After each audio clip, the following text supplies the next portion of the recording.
મેહુલ દેસાઈ, પ્રમુખ સુરત શહેર યુવક કોંગ્રેસ। આજની આ પ્રેસ કોન્ફરન્સ એક રોજગાર આપો ન્યાય આપો એનું લોન્ચિંગ કરવામાં આવ્યું છે સુરત શહેરની અંદર, અને આ ઓલ ઇન્ડિયા યુવક કોંગ્રેસ દ્વારા યુવાઓ માટે ન્યાય યાત્રા રાહુલ ગાંધીજી કાઢી રહ્યા છે।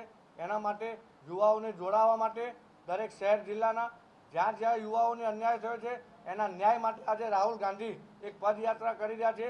તો એ પદયાત્રાની અંદર લાખો યુવાનોને જોડવા માટેનું આજે આ એક લોન્ચિંગ કર્યું છે। રોજગાર આપો ન્યાય આપોનું લોન્ચિંગ થયું છે, એની અંદર લોકોને જોડવાના છે। મિત્રો, જ્યાં જ્યાં લોકોને અન્યાય થયો છે ત્યાં લોકોને ન્યાય આપવા માટે આજે રાહુલ ગાંધી સડક પર ઉતરી રહ્યા છે। યુવાઓ સાથે આજની હાલતની અંદર જ્યાં જ્યાં ઘણી જગ્યાએ પેપરો ફૂટ્યા છે, જ્યાં જ્યાં યુવાઓ સાથે અન્યાય થયો છે, તદ્દન ખોટી વસ્તુ છે। શહેર, જિલ્લો, રાજ્ય કે દેશની અંદર આજે યુવાઓ સાથે ઘોર અન્યાય થઈ રહ્યો છે। મોટી મોટી વાતો કરી રહી છે।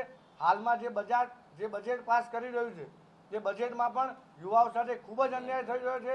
આ બજેટમાં યુવાઓને કોઈ રીતનો લાભ મળ્યો નથી। તો આજે અમે સુરત શહેર યુવક કોંગ્રેસ દ્વારા આ એક લોન્ચિંગ કરીએ છીએ, રોજગાર આપો ન્યાય આપો, અને આના થકી રાહુલ ગાંધીની ન્યાય યાત્રામાં તમામ યુવાઓને, દેશભરના યુવાઓને આમંત્રિત કરીને આ ફોર્મ ભરીને યુવાઓને આ યાત્રામાં જોડવાનો પ્રયત્ન કરશું।